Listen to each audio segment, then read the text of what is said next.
Regime change begins at home. So I say starmer, starmer, starmer. You say out, out, out. Starmer, starmer, starmer. Out, out, out. Starmer, starmer, starmer. Out, out, out. Starmer, out. Starmer, out. Starmer, starmer, starmer. Out, out, out. Starmer, starmer, starmer. Out, out, out. Starmer, starmer, starmer. Out, out, out. Starmer, out. Starmer, out. Starmer, starmer, starmer.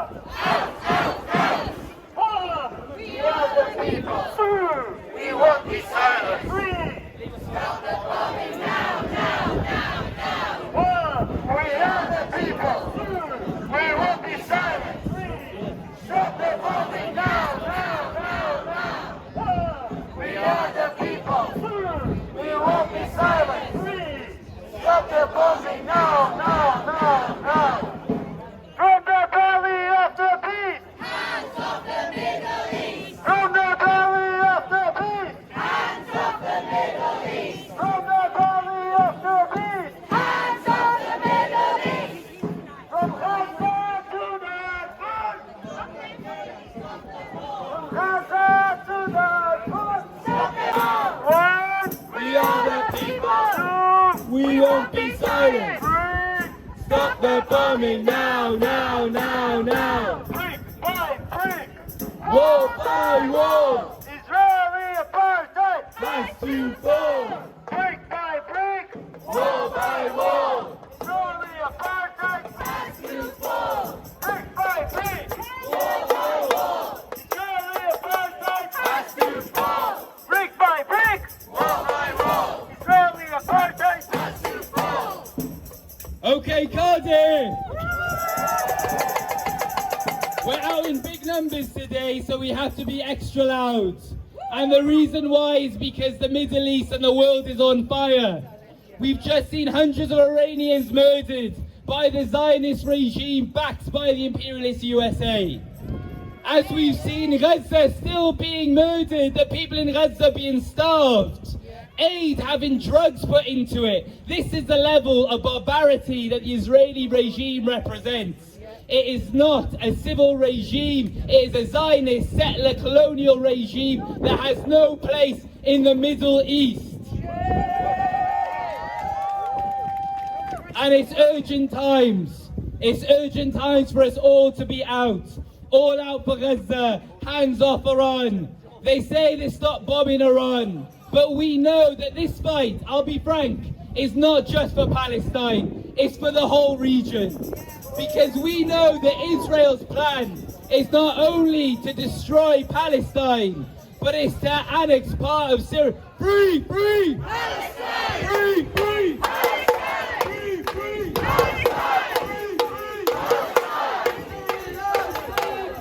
Refugees are welcome here.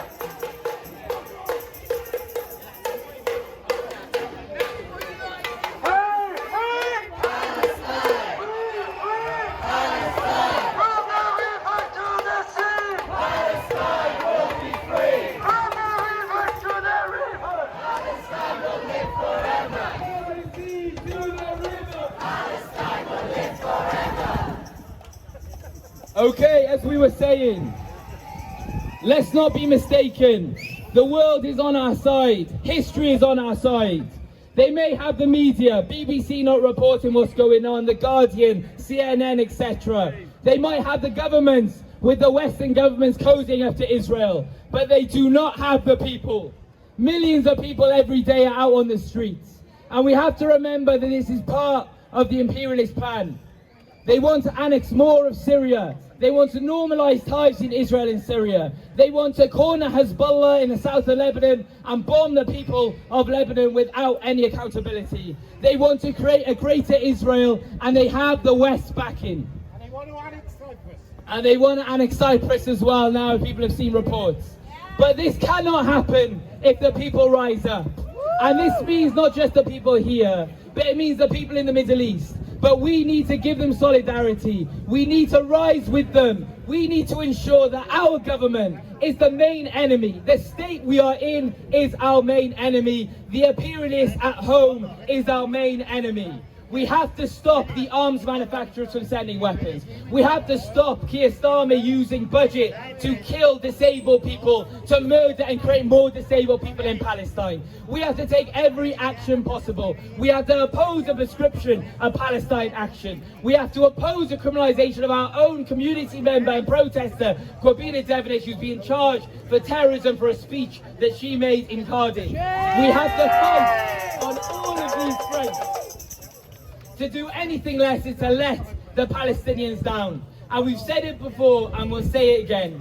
This is a war of attrition. It's good to see a lot of people here, and it might be a lot of people's first march, and that is fantastic. But I want to say it should be not only your first, it should be after this your second, third, fourth, fifth, sixth, and 20th, and 50th, and 100th. Because we need every single person here. If you think you're not making a difference, look at what the outrage across the world has done. We had the Senate have to say months and months ago now, over a year ago, that they want a ceasefire. But what have they done since? Absolutely nothing. So we have to be outside protesting all the time against when deputy ambassadors to Israel are invited to the Senate, like happened on Tuesday just this week. We have to be outside protesting. We have to be on our streets, taking control of our streets, arguing for pro-Palestine, for liberation. Because they, like I'm born in Iraq, they murdered so many people in Iraq on the basis of false weapons of mass destruction. They tried the same with Israel, and with Iran I should say. But what I'll say is this, with Iraq they made the argument for years prior they had weapons of mass destruction. For Iran, they bombed and then had to make the argument they had weapons of mass destruction, nuclear weapons. It doesn't fit anymore. The people have woken up. There's a bigger and better anti-war movement than there's ever been in this country in the last 2 decades. And we cannot and we will not stand for the bombing of Iran, the bombing of Syria, the bombing of South Lebanon, or the bombing of Palestine, because this is a fight for the freedom of the Middle East and the freedom of the world, and we will never be free as long as Israel continues to exist, because they depend on the destruction of regimes across the Middle East. They rely on the dictators in Syria. They rely on the dictators in Saudi Arabia, in Iraq, wherever they may be, wherever they have been. They've always relied on them. They supported the Shah in Iran. They supported all of the despotic regimes in the Middle East, because they know the Middle East is easier to control when it's broken. We must unite with the people across the Middle East. We must unite with the people here against the racists, against the fascists, against Keir Starmer, against Reform UK, and against Israel. Okay, I want to introduce our first speaker, and we're really privileged to have him here. He's somebody who embodies everything I just spoke about. I want to introduce Lee Evans. He's a nurse from Swansea. You might have seen him in Egypt on the march to Gaza when he was arguing with the border control. I want you to introduce Lee Evans.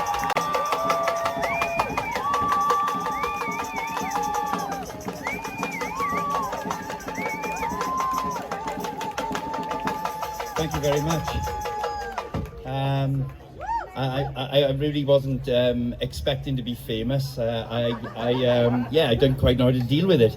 But I'm a nurse, and I was raised to be a nurse. And for the last 20 years, I was originally funded to go to Palestine by an Egyptian doctor. And then I started self-funding purely because what I'd seen was so disturbing. I've been to a few of their lying wars where they kill people and steal their natural resources before, but the things I've seen in Palestine have just been too horrible. So I kept self-funding to go back and forth. I talked to a Palestinian barrister, and I said my time in Palestine has broken not just my heart, but it broke me as a man. But the people of Palestine helped put me back together because they're the most beautiful, generous, welcoming people you'll ever meet. Islam in general has been villainized by the West for their own evil needs, and every Islamic country I travel through, I meet the most generous, loving, hospitable, welcoming people. So I'm here today on behalf of Emma, whose daughter is one of the Filton 18, and on behalf of Palestine, and it is a true honour. I thank you all for coming. When we were in the Egyptian desert, I really wanted to march to Gaza, because you heard the things that I spoke about, and those are the things that keep me awake at night and don't allow me to rest for this cause. So when we were marching to Gaza, I could see that we were getting kettled by riot police, and the purpose of kettling is not to control the people, but to cause fear and to cause dissemination in the ranks of protesters and make them collapse in on each other so they're easier to take away. I did that training when I was an emergency outreach nurse paramedic in London, and I was horrified by it then. Since then I've been kettled a lot, but I could see we were going to be kettled, so I wanted to get through to Gaza and get through to the Rafah border, and I could see that we weren't. And knowing the heart and the compassion of the children of Islam and Muslim people, I thought the only thing I can do is give you a large part of what it is that has broken my heart. So I literally just opened my heart to the riot police and to the soldiers that were surrounding us. I didn't know I was going to be filmed. A lot of people have said that I was showboating. If I was that good an actor, I certainly wouldn't have been a nurse for a living, because nurses aren't allowed money. Not that I want money, I'll give it away anyway. But I just poured my heart out, and it gives me so much faith in the people of humanity, because so many people have stood up when they saw me weeping in the desert. It's formed a unity which is in humanity. It's constantly in humanity. And it's our fascist governments and the borders that they put up, whether they call them a border or whether they call them a checkpoint, they are a violently supported way of controlling people. And our country especially disseminates people with hatred. But if I look around me now, I can see people of every race, every creed, every religion. And this is the unity which is there in humanity, which that video going viral, the last statistic I was seeing is it's been liked by 100 million people. Thank you. That just points out to me how it is natural for humanity to feel compassion towards each other, to want to help each other, to want to join together with each other for the common cause of peace. So, in my times in Palestine, I've seen the IOF, or the IAF as I call them, because they are not a defence force, they are an attack force, and they are an occupying force. I've seen them kill Jews in Pasach, I've seen them kill Muslims in Ramadan, I've seen them kill Christians on Christmas Day, and I've seen them kill atheists, I've seen them kill every race, every religion. This is not a Jewish entity. This is a Zionist entity, and it's an imperialist tool for destabilization of the beautiful, warm, welcoming, cultured people of Islam. So, the Filton 18. The Filton 18 are guilty of what? Anti-terrorism. Palestine Action are guilty of what? Anti-terrorism. And our governments are calling them terrorists. Now, what they did is they went into a place through compassion, through the want for people not to die, and they caused simple criminal damage, if you can call painting a plane criminal damage. They caused simple criminal damage to stop the death of people. So trying to label them, the Fulton 18 and Palestine Action, as terrorists is laudable when you consider that Britain, since the Second World War, has been attacked by nobody. And Britain has attacked 58 countries. America has been attacked by nobody. And America has attacked 60 countries.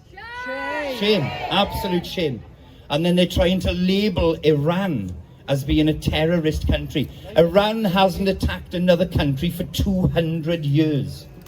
How many countries has Britain and America attacked in 200 years? I don't think we've even got that record of how many people it's attacked.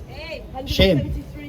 173 countries. That's what Britain's invaded. That Britain has invaded. So, you know, if there is a label for terrorism, it should really hang on to Britain and America.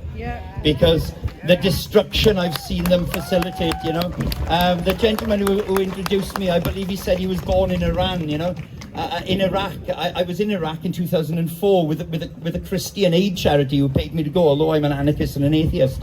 And I was there when they flattened Fallujah. And I worked in a hospital one day. The next day I got up and I was told by the British guards that I couldn't leave the camp, and then they flattened the hospital that I worked in the day before, which was full of women and children and sick people. There's no justification for bombing hospitals. I've been extensively through Gaza and all the way through the West Bank, and believe me, there are not Hamas tunnels underneath hospitals. It does not happen. There is only one way that things get into Gaza, because it is now the world's biggest ever concentration camp. There is only one way that things get in there, and if Israel allows it to get in. Rats can't get into Gaza. I can't explain to you the sights and the sounds and the smells. So to label Palestine Action and the Fulton 18 as terrorists in the face of the terror regime that America and Britain is causing around the world is a hypocrisy and a lie of such staggering proportions. I simply don't have words in it. And I like to be quite articulate, you know. But what can we say? What can we do as people? We can do exactly this. We can stand up and we can protest at the moment. When they make protest illegal, I'll happily be arrested for it. Because protest is prerequisite for democracy. You can't claim you have democracy and not have the right to protest or the right to complain. So even if they do manage to make protest illegal, or if they make the Fulton 18 and Palestine Action a terrorist organisation, although painting planes and breaking drones is not terrorism. On the subject of drones, the Welsh Government paid £38 million 3 years ago to renovate the West Wales airport. Did they do it so that we can go and watch the rugby in Ireland? No. They did it so that Quintet Q could specialise in their child-killing drones. Drones, shame, absolute shame on the Welsh Government. And that was supposed to be a socialist government as well. It's supposed to be a Labour government. But yeah, laudable, absolutely. But they're child-killing drones. They specialise in shooting everything which is under 3 foot. And the idea is that if you kill the children, the people lose the will to fight. They're employing psychologists to work these things out. Psychologist think tanks as well, which are Zionist-based in London, are coming up with ideas to cause separation in us as well. They're telling us that this thing's wrong with us, and there's not, this thing's right with us. My ADHD is a wonderful thing. It's motivated me to save life all over the world. My ADHD gets me up in the morning and it takes my dogs for a walk. My ADHD meant that I couldn't wait for the paperwork of the United Nations or the Red Cross to come through, so I paid for myself to fly to Palestine. I travelled on my own to Gaza the third time I went, and I met up with people that I know. In 2025, I was inspired by wonderful Swansea protesters like Dee Murphy, who chose to go to prison as opposed to being deported, to bring awareness to the plight of the Palestinian people. I was inspired by a few people like this that I saw to go back, and I just self-funded. I talked to my students and I talked to my friends, and they funded me to go back. So my ADHD is a wonderful thing. My complex PTSD, it's a terrible label. It allows me to do things that I shouldn't have to do. I shouldn't have starving children dying in my arms. that just shouldn't happen. Especially when it's done intentionally by people that claim that they're good. That's the bit that gets me, is when they claim the moral high ground. And you have no moral high ground. If you're causing 2 million people to starve, half of them are children, half of those children are under 10, you have no moral high ground. Does Israel have the right to defend itself? No. If it was defending itself, fair enough. But if you understand simple words, the aggressor and the occupier cannot defend itself. Because it is the aggressor and the occupier. Self-defense lies with the people who are innocent, the people who are being attacked. So Palestine has the right to defend itself. It has the right to stand up for its country. So, thank you very much, and you really have reaffirmed my faith in humanity by being here. Each one of you is powerful, each one of you is beautiful. You have humanity and you have love in your heart, and please don't ever change. I give it up for Lee, the voice that...